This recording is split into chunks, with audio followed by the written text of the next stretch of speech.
وبه نستعين على أمور الدنيا والدين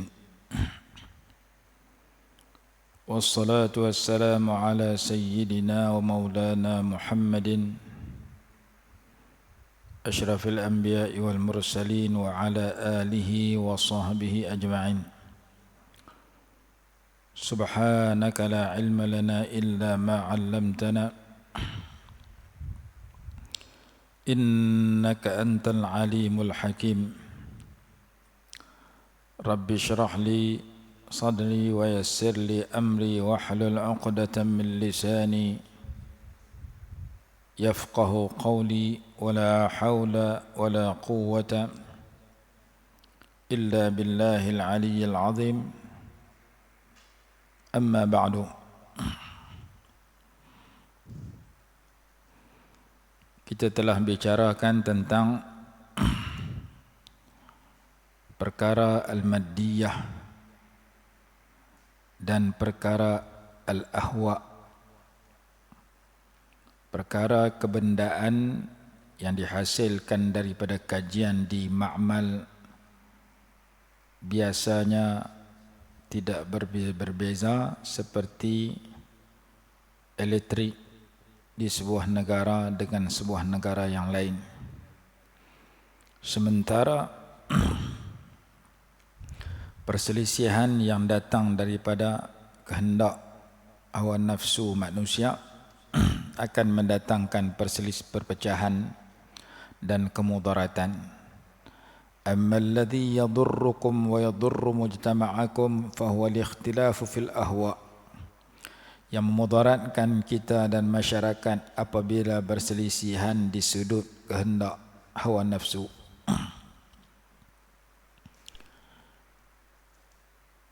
Apabila manusia memiliki al-ittifaq fil maddiyat wal ikhtilaf fil ahwa, kesepakatan dalam kebendaan dan berselisihan di dalam kehendak hawa nafsu, maka perselisihan itulah yang akan merosakkan kehidupan. Kalau perselisihan dalam perkara yang dibenarkan oleh syarak seperti perselisihan dalam perkara furu', dalam ahkam fiqhiyah, perselisihan antara empat mazhab yang tu amrun masyru', perkara yang ada dalam syariat dan dibenarkan oleh syariat. Tapi perselisihan di dalam kehendak hawa nafsu yang bercanggah dengan panduan syarak, itulah yang ditentang oleh syarak. Jadi supaya kehidupan manusia istiqamah, maka Allah Subhanahu wa ta'ala mendatangkan keputusan yang perlu dipegang di dalam isu-isu yang berkaitan dengan kehendak hawa nafsu manusia. Sebagai contoh, masalah isu at-tabanni. At-tabanni ini bab anak angkat. Orang dulu ambil anak angkat, buh nama bin depa. Ambil anak angkat, buh nama bin ayah angkat. Senang buat kerja lagu tu. Apabila datangnya ajaran syarak, apabila turunnya Al-Quran ayat 37 Suratul Ahzab, Allah Subhanahu wa ta'ala memutuskan satu hukuman, iaitu tidak boleh membinkan anak angkat kepada bapa angkat. Likai la yakuna 'alal mu'minina harajun fi azwaji ad'iyaihim. Kita dah cerita dulu, apabila kita bela anak angkat, satu amalan yang mulia. Sekiranya anak angkat tu kita bela kerana kita nak jaga dia, mungkin mak ayah dia susah, mungkin ayah dia mati dah, dia anak yatim, mak mati, kita ambil bela anak angkat. Sekadar kita bagi kepada dia wang ringgit untuk mengaji sekolah, kita bagi makanan, pakaian kepada dia macam anak kita sendiri, hukum dia sunat, bagus. Kerana kita membantu seorang budak yang mungkin mak ayah tak tahu di mana, yang mungkin mak ayah dia dah mati, yang mungkin kena adik-beradik kita yang susah, maka kita bela dia dalam bentuk keperluan makan minum, keperluan pakaian, keperluan pengajian macam anak kita sendiri. Itu adalah amalan yang mulia. Yang tak boleh membinkan anak tu kepada kita, kerana dia bukan anak kita. Yang tak boleh kita mendedahkan aurat kita kepada dia setelah dia sudah dewasa, kerana dia orang asing dengan kita, macam orang luar, bukan macam anak kita sendiri. Jadi ambil nak dapat pahala, jadi dosa kalau piduk buh bin nama pak dia, yang pak angkat tu. Kalau duk meletakkan macam anak kita sendiri di sudut aurat, di sudut pusaka dan sebagainya, mereka tak boleh terima pusaka. Kalau kita bagi hebah masa hidup tu boleh. Jadi oleh kerana zaman orang Arab dulu ada membinkan orang anak kepada pak angkat, maka ayat Quran turun melarang membinkan anak angkat kepada pak angkat. Dibicarakan di dalam surah Al-Ahzab. Kita orang Melayu zaman belakang itu pun ada, wallahu alam. Zaman pak kita, Tok Wan kita dulu ada juga ambil anak angkat, membinkan kepada pak angkat. Lah mungkin kurang sikit. Haram membinkan anak angkat kepada pak angkat, kerana dia memberi kesan kepada pusaka. Kalau dia bin pak dia, pak angkat tu, ini pak angkat mati, dia boleh terima pusaka. Pasal dalam surat beranak bin pak tu. Sedangkan dia tak layak terima, dia bukan ahli waris. Dia memberi kesan juga kepada perkahwinan. Kalau anak angkat tu lelaki, bin kepada pak angkat, besok-besok adik dia perempuan, anak-anak kepada pak angkat tu perempuan, nak kahwin, pak angkat dah mati, abang tu akan jadi wali. Sedangkan dia bukan abang yang sebenar, dia anak angkatnya. Tapi kerana bin pak, orang tengok dalam surat beranak, dalam pasport, bin pak, surat beranak dalam kad pengenalan, lalu dia kata seorang abang ada jadi wali, padahal bukan abang dia, abang angkatnya.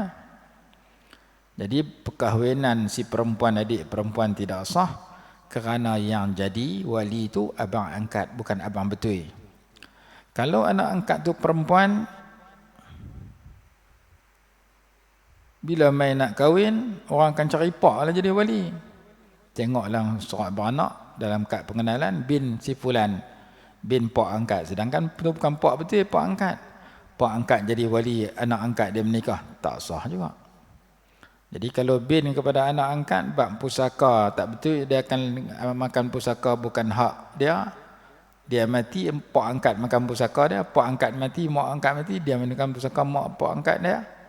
Dan kalau bab perkahwinan juga jadi masalah, kerana orang yang bukan layak jadi wali akan jadi wali, kerana dilihat kepada surat beranak dan pak dan kad pengenalan.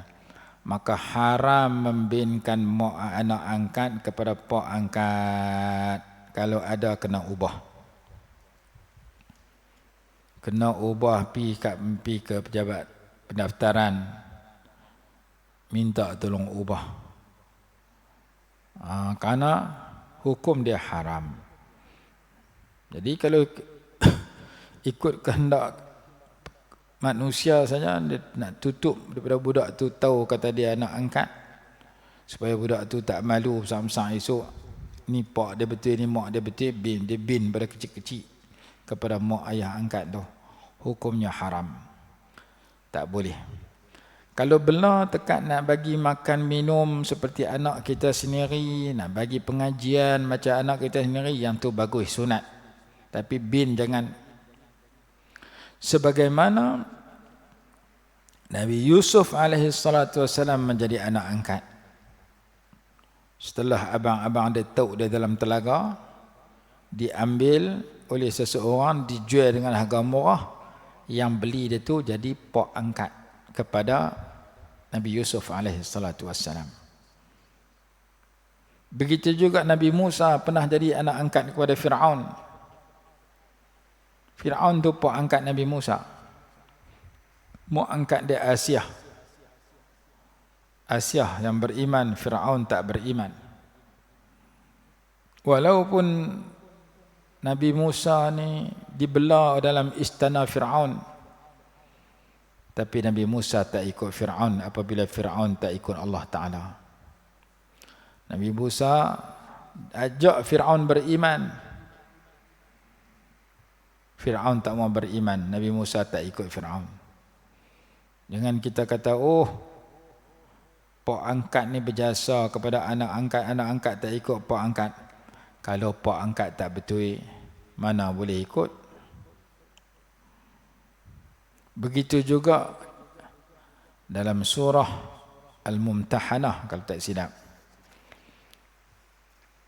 berlaku peperangan Badar. Anak nak bunuh pak, pak nak bunuh anak. Pasal seorang mukmin, seorang musyrik. Sayyidina Abu Bakar radhiyallahu anhu menjadi tentera kepada Nabi SAW dalam perang Badar. Cari anak dia yang menjadi tentera kepada musyrikin Mekah. Kalau tak silap anak dia nama Abdul Rahman. Abdul Rahman tengok pak dia lari. Kalau tak lari, pak dia nak bunuh dia. Dia tak mau lawan dengan pak dia. Takdir Allah, dia tak terbunuh dalam peperangan Badar. Lepas tu dia dapat petunjuk, dia masuk Islam. Kalau tidak, dia kena. Sebab Sayyidina Abu Bakar beriman, anaknya tidak beriman pada ketika itu.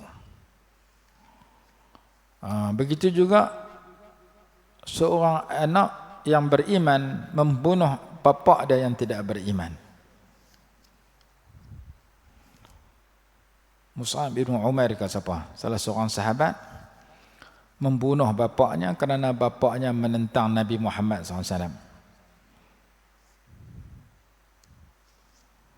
Jadi Allah Subhanahu wa taala mengajarkan kepada kita, bukan dekat pak angkat anak angkat, mak ayah sendiri pun kalau tak beriman, bahkan menjadi kafir harbi, perlu ditentang. Tapi kalau mak ayah kita tak beriman tapi bukan kafir harbi, kita kena hormat dia. Yang itu dalam ayat lain pula, cerita Sayyidatuna Asma radhiyallahu anha yang didatangi oleh ibunya yang belum beriman. Dia nanti saya nak tanya Rasulullah, boleh tak sambut mak dia, hormat mak dia yang belum masuk Islam? Maka turun ayat, tak boleh derhaka kepada mak ayah walaupun mereka bukan Islam, selama mereka tidak mengajak kepada kekufuran, mereka tidak memerangi Islam. La ta'ata li makhluqin fi ma'siyatil khaliq. Kalau mereka mengajak kepada dosa, yang tu tak boleh taat. Seorang sahabat lagi nama Sa'ad ibn Abi Waqqas radhiyallahu anhu, setelah dia masuk Islam, mak dia ataupun ayah dia kata, aku tak mau makan, nak buat mogok lapak. Hang kalau tak keluar daripada Islam, balik ke agama ahli Mekah, agama musyrikin Mekah, aku nak mati kebuluran dan kelaparan. Buat mogok lapak. dia seorang yang dapat iman yang mantap. Dia kata kepada ibu dia yang berkata sedemikian tu, bapa dia. Dia kata kat mak dia, mak kalau mati hidup balik ada 100 nyawa pun saya tak akan murtad daripada Islam.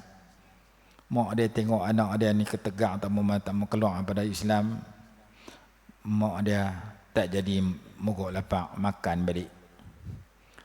Maka ayat Quran datang tentang mak ayah ni kalau mengajak kepada benda baik kita kena patuh, kalau mengajak kepada benda dosa, benda kufur, haram patuh.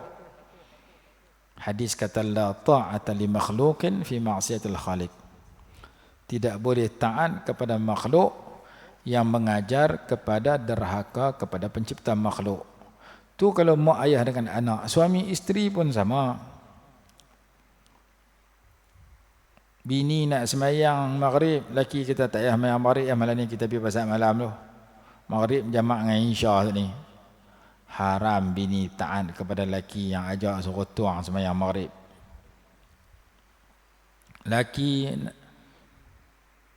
Bini nak makit semayang subuh, laki kita tak payah semayang subuh esok lah pukul 8 semayang. Haram juga. Jadi haram mentaati makhluk yang mengajak kepada derhaka kepada pencipta makhluk. Itu hadis sebut sedemikian. La ta'ata li makhluqin fi ma'siyatil khaliq. Tidak boleh mentaati makhluk pada melakukan maksiat kepada pencipta makhluk. Jadi ada ayat Quran cerita tentang bukan surah Mumtahanah saya sebut tadi. Surah Al-Mujadalah ayat terakhir. La tajidu qauman yu'minuna billahi wal yawmil akhir yawadduna man haddallaha wa rasulahu walau kanu aba'ahum aw abna'ahum aw ikhwanahum aw ashiratahum. Kamu tidak akan melihat suatu kaum yang beriman kepada Allah dan hari akhirat mencintai orang yang menentang Allah dan Rasulnya, sekalipun orang itu bapa mereka atau anak mereka atau adik atau abang adik mereka atau keluarga mereka, saudara mara mereka atau keluarga ni Pak. Adik-beradik kita tak semayang, kita tak boleh suka perbuatan dia tak semayang, kita kena ajak dia semayang. Nak ajak pun dia tak mau dengar, kita doa supaya Allah bagi taufik hidayah untuk dia semayang. Suka ke orang tak semayang, suka kepada perbuatan dia tak semayang, tak boleh. Kita kena ajak dia semayang. Jadi ayat 22, ayat terakhir dalam surah Al-Mujadalah cerita orang yang menentang Allah dan Rasul, walaupun pak sendiri, anak sendiri, tak boleh kita kasih. Jadi di kisah ayat ni cerita perang Badar tadi. Sayyidina Abu Bakar cari anak dia yang nak bunuh. Begitu juga seorang sahabat bunuh pak dia. Sahabat tu beriman, pak dia tentera Badar, tentera kafir. Kalau tak silap nama Mus'ab bin Umair yang terbunuh dalam peperangan Uhud. Dia dengan pak dia. Pak dia Umair kafir, dia Mus'ab beriman.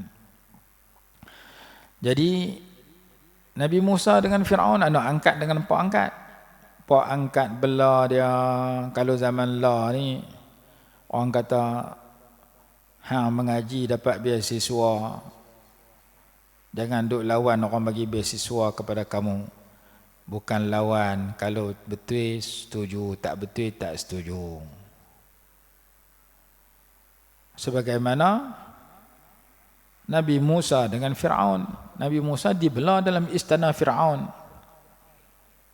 Tapi bila Fir'aun tak betul, Nabi Musa ajak betul. Fahal laka ila an tazakka wa ahdiyaka ila rabbika fatakhsha.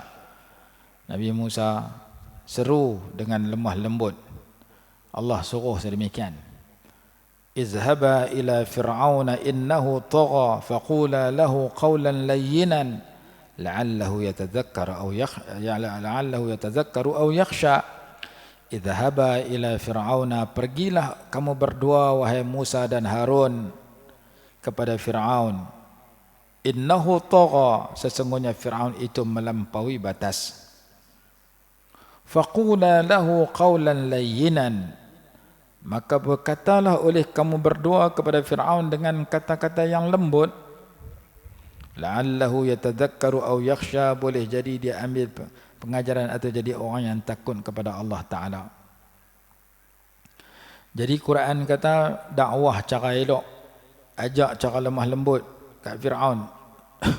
Kut kamu ajak cara lemah lembut itu, dia dapat manfaat dan menjadi orang yang takut kepada Allah.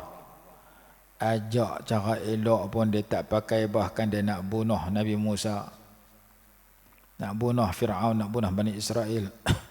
Akhirnya dia yang terbunuh dalam laut ketika Allah datangkan pertolongan kepada Nabi Musa AS pada ketika itu. Jadi isu anak mengambil anak angkat bela anak orang untuk kita, macam anak kita sendiri ambil bulan rumah kita, silakan boleh. Nak bagi makan, bagi pakaian, bagi pengajian, silakan. Ada orang tak ambil bola rumah dia, tapi dia bantu dalam bentuk lama-lama sekali. Mungkin anak menakan dia, mungkin anak jiran dia yang kematian bapa ataupun kematian mak ayah mati nak pergi mengaji tak ada duit, kita bagi sebulan sekian puluh ringgit untuk yuran sekolah, kita bagi sekian beras lauk untuk anak-anak tu makan. Yang tu ambil anak angkat dari jarak jauh, kita bantu daripada jarak jauh. Ada yang pergi mengaji di luar negara, duit tak cukup nak belanja, kita hantar. Kita kenal keluarga dia bagus, dia pun bagus, ada potensi nak jadi cemerlang berjaya. Kita jadikan anak angkat dalam bentuk kita bagi duit belanja bulanan. Mungkin dia mengaji hafal Quran sebulan RM150, RM200, kita bagi untuk yuran sekolah. Mungkin dia mengaji di mana-mana tempat pengajian yang ada potensi nak jadi ulama besar, kita hantar duit kat dia. Esok-esok dia jadi ulama mengajak kita tumpang pahala sama. Pasti kita kena pernah bagi kat dia zakat kah, sedekah kah, beda dia guna untuk mengaji masa dia mengaji dulu. Yang tu bantuan seolah-olah macam anak angkat tapi tak duduk dengan kita. Ada yang duduk dengan kita terus macam anak kita, ada tak duduk dengan kita tapi kita bagi. Ni duit bela-bela belanja yuran, ni duit beli baju, ni duit beli Quran, ni duit beli kitab. Selama mana kita bantu seorang budak yang kurang berkemampuan, maka itu dianggap satu sifat yang mulia. Jadi dalam Quran diceritakan ada dua orang Nabi yang menjadi anak angkat. Satu Nabi Yusuf jadi anak angkat kepada Azizu Misra, dan satu lagi Nabi Musa jadi anak angkat kepada Firaun. Tapi Nabi Musa walaupun dibela oleh Firaun daripada kecil, ambil dalam sungai, tapi Nabi Musa mengajak Firaun beriman. Firaun tak mau beriman, Nabi Musa tak ikut Firaun, tak mempertuhankan Firaun, dan Nabi Musa istiqamah, tetap pendirian dalam jalan yang benar. Akhirnya penentang Nabi Musa yang bernama Firaun, yang bernama Haman, yang bernama Qarun, yang bernama ahli sihir, semuanya tahu Nabi Musa adalah kekasih dan utusan Allah, di mana Firaun mati tak sempat nak bunuh Nabi Musa, Haman pun mati, Qarun pun mati, tapi ahli sihir sempat beriman. Jadi masalah at-tabanni, membinkan anak angkat kepada bapa angkat, diharamkan oleh syarak.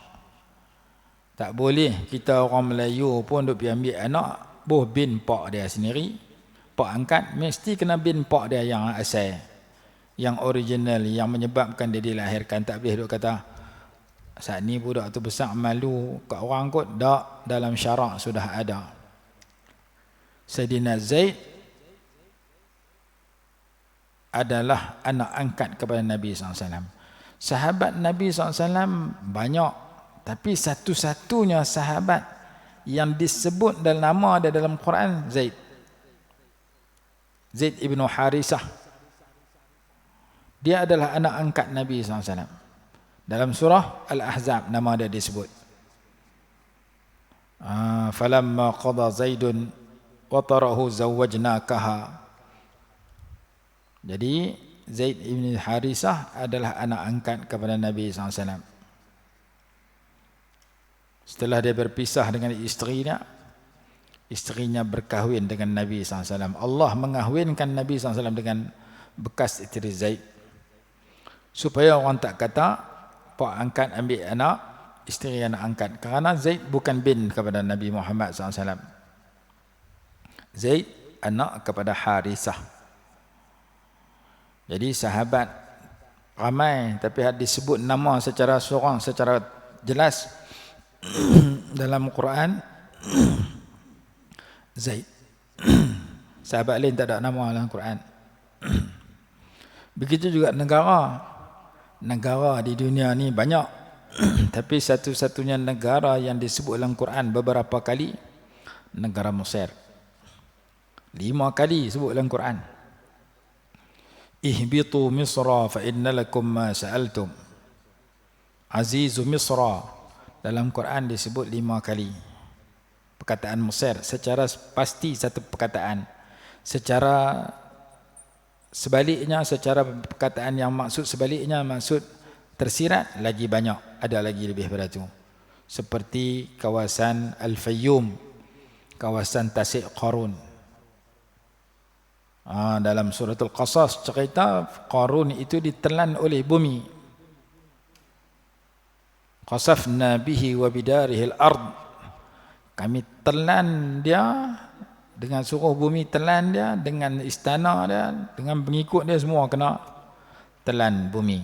Tempat tu di mana? Di Mesir. Apa nama kawasan tu? Al-Fayyum. Sampailah dah. Kalau orang pergi Mesir, orang Malaysia pergi Mesir, ada yang pergi mengaji, ada yang singgah buat umrah.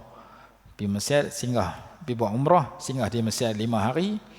Mereka bawa pergi melawat satu tempat, piramid tu sudah tentu dah pergi melawat. Satu tempat lagi nama dia Al-Fayyum. Orang timbul persoalan. Ada satu kitab saya baca. Macam mana zaman lah 1400 tahun lebih dah boleh wujud dakwaan ini rambut Rasulullah SAW. Sedangkan dah 1400 tahun dah Rasulullah wafat. Macam mana rambut Rasulullah boleh ada sampai lah, takkan tak reput kot.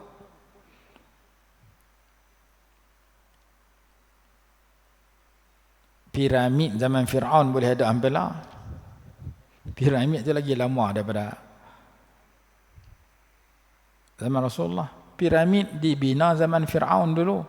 Sampailah ada, tak hancur. Bahkan jasad Fir'aun masih ada lah.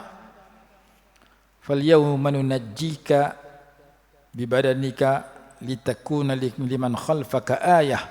Hari ini kamu selamatkan jasad engkau, wahai Fir'aun, supaya dia menjadi tanda kepada orang selepas engkau. Fir'aun yang mati dalam laut, jasad dia ditemui dan dijaga di satu, disimpan di satu muzium. Nama dia muzium apa? Nama apa? Muzium Fir'aun. Muzium tu ada jasad Fir'aun. Saya biasa masuk muzium tu. Muzium tu terletak di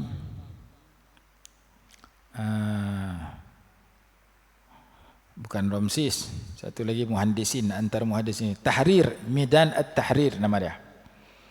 Tahrir tu ada satu muzium, dalam muzium tu disimpan badan Fir'aun zaman Nabi Musa dulu. Badan Fir'aun tak reput. Allah Ta'ala wujudkan dia sebagai tanda ni orang jahat zaman dulu yang lawan Nabi Musa. Allah Ta'ala bagi jasad dia dapat diketahui dan dilihat oleh orang yang pergi di sana. Dan dalam satu kitab kata, apabila orang timbul rambut Rasulullah ni betul tak betul, Rasulullah ni ada di Turki, di muzium di Turki. Ada lagi sebahagian orang dakwah semakin. Betul tak betul? Wallahu alam. Cuma ada orang buat kajian. Nabi SAW ni kalau duduk tengah panas tidak ada bayang. Kerana baginda cahaya, cahaya bertemu cahaya, tak ada bayang. Di antara perkara istimewa yang Allah anugerah kepada Nabi SAW, Rasulullah duduk tengah panas tak ada bayang. Kita duduk tengah panas ada bayang. Jadi bila orang kata ni rambut Rasulullah, ni bukan rambut Rasulullah, ada orang buat kajian, ambil rambut Rasulullah tu tak tengah cahaya, tak tengah panas. Tengok-tengok tak ada bayang sungguh. Betul rambut Rasulullah. Rambut kita letak ada bayang, badan kita duduk tengah panas ada bayang. Ada satu kitab sebut semikian, kalau tak silap kitab tajuk dia Tabarrukus Sahabah. Sahabat mengambil berkat daripada kesan Nabi SAW. Dalam kitab Fiqhus Sirah lil Buti disebutkan hadis sahih bagaimana isteri Nabi SAW nama Ummu Salamah radhiyallahu anha, apabila Nabi SAW sudah wafat, dia ambil rambut Rasulullah disimpan. Siapa-siapa sahabat yang sakit dia rendam dalam air bagi minum. Ambil berkat rambut Rasulullah, air bekas rambut Rasulullah, buat ubat. Dilakukan oleh isteri Nabi SAW sendiri dengan para sahabat yang lain. Hadis sahih disebutkan di dalam kitab Fiqhus Sirah lil Buti. Rambut Rasulullah. Seorang lagi sahabat nama Sayyidina Khalid Al-Walid Ibn Al-Walid radhiyallahu anhu, dalam satu peperangan dia melilau rata, pi sana pi sini mencari sesuatu yang hilang. Orang kalau benda dia hilang, dia tak boleh duduk tak syok, duduk tak sedap hati, dia cari duit hilang ke, pasport hilang, kad pengenalan, dompet duit hilang, kunci kereta hilang, cari rata, jumpa orang pun tak mau senyum dah. Pasal tang mana anak hilang, cari. Maka cerita Zaid ibn al-Khalid radhiyallahu dalam satu perangan melilau cari. Orang tanya cari apa? Cari songkok dia, lebay dia, topi dia pakai masa perang. Topi buruk lah, tapi cari melilau rata. Bagi mereka cari topi lain lah, buruk dia cari apa? Tak kena cari jumpa lega. Pasal apa dia cari topi dia? Kerana di dalam topi dia itu dia letak rambut Nabi SAW. Setiap kali dia masuk perang dia tak pernah kalah berkat rambut Rasulullah di dalam topi dia. Rasulullah buat umrah, buat haji ataupun umrah, cukur rambut bagi ke dia bahagian nasiyah, bahagian ubun bagi ke dia. Orang lain dapat juga. Rambut Rasulullah kan banyak. Kau ni dapat seorat, kau ni dapat 2 orat, pakat berbahagi di kalangan para sahabat. Yang terima anak bapak atau mati, pi ke anak mati, pi ke cucu, jadi macam pusaka. Maka ada yang kata dipelihara sampai hari ini. Ada yang diletakkan di muzium, ada yang dipelihara oleh orang-orang tertentu sampai hari ini. Jadi ada orang kata tak logik rambut Rasulullah boleh ada sampai lah. Yang tu fikir cara akal. Ada orang kata ada bukti dia, tanda kata rambut Rasulullah ada sampai lah. Dalam sebuah kitab sebut rambut itu diletak di tengah cahaya, diletak di tengah panas atau di tengah cahaya. Apabila tidak ada bayang, betul ini rambut Rasulullah. Kerana Nabi SAW sendiri tidak ada bayang. Kita wallahualam kita tak pernah tengok. Cuma kita dengar klip-klip video yang dihantar yang petikai. Tak mungkin, tak logik, benda dah 1400 tahun boleh ada sampai lah. Lalu kita buka kitab, ulama kata masih ada rambut Rasulullah kerana telah dibuat ujian dan ditemui ianya benar. Seperti dalam kitab yang saya sebut tadi. Kalau dia kata lama dah tu, piramid lagi lama. Piramid ada sampai lah, tak hancur apa-apa. Piramid zaman Firaun dulu ni. Firaun pun Allah Ta'ala kehendak dia, jasad dia sampai lah ada. Jadi kita dapati bahawasanya kisah yang kita bacakan iaitu masalah at-tabanni, ambil anak angkat boleh. Kalau untuk membuat kebaikan kepada anak angkat itu, seperti kita kata bagi saraan dalam bentuk makanan, minuman, pakaian, pengajian dan sebagainya. Bahkan nak ambil duk dengan kita pun boleh, nak kena jaga aurat. Baik itu, kalau tak boleh jaga apa ya? Dengan kita anggap anak angkat macam anak kita sendiri. Ada orang tanya, macam mana nak bagi anak angkat tu jadi macam anak kita? Kalau kita ambil tu anak orang,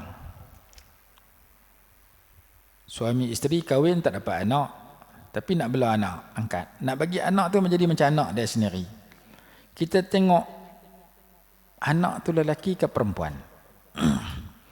Kalau anak tu perempuan, nanti besar jadi masalah dengan pak angkat.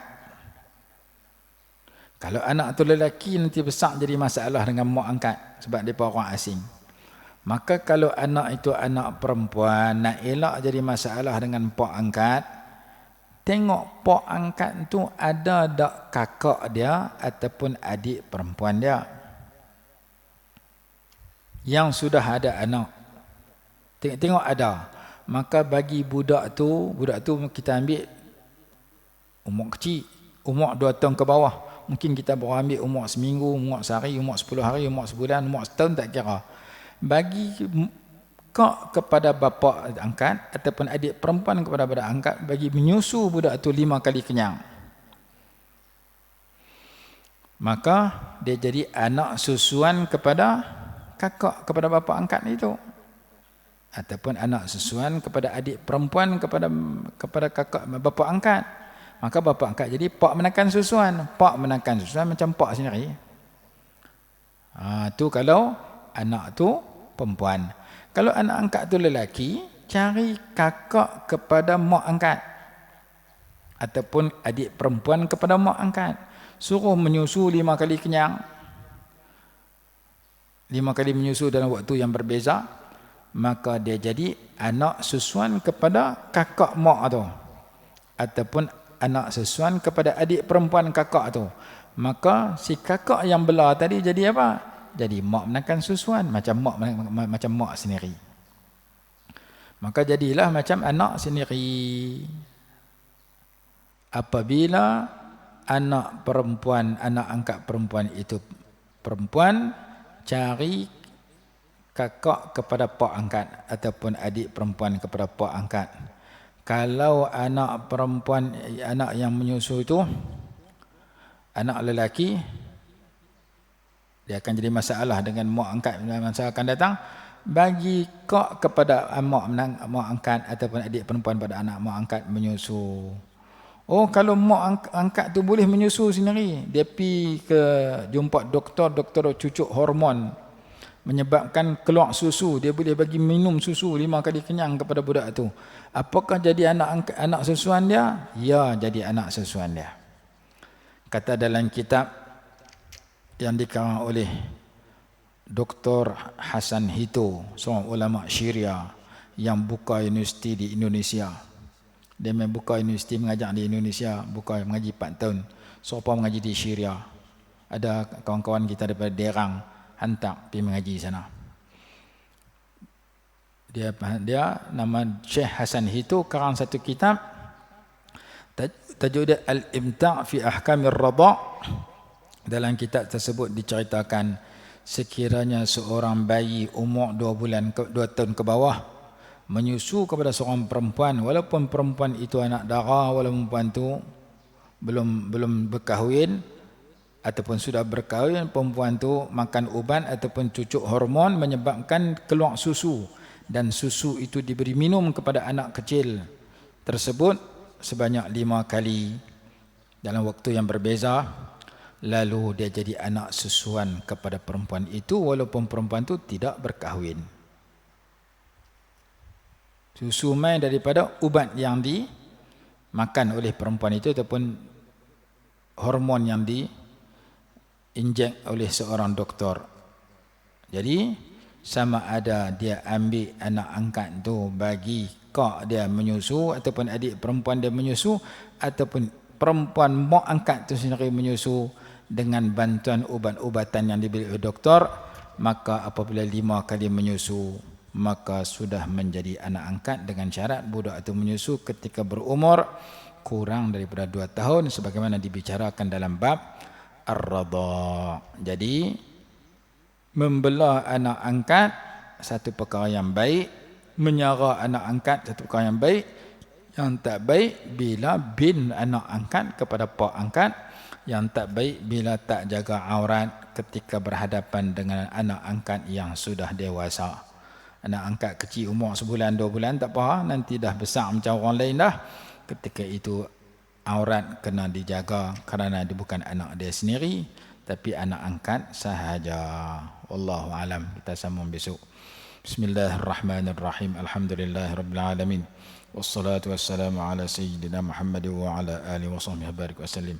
Allahumma anfa'na bima 'allamtana wa 'allimna ma yanfa'una warzuqna 'ilman yanfa'una برحمتك يا أرحم الراحمين. ربنا آتنا في الدنيا حسنة وفي الآخرة حسنة وقنا عذاب النار. صلى الله على سيدنا محمد وعلى آله وصحبه وسلم. الحمد لله رب العالمين.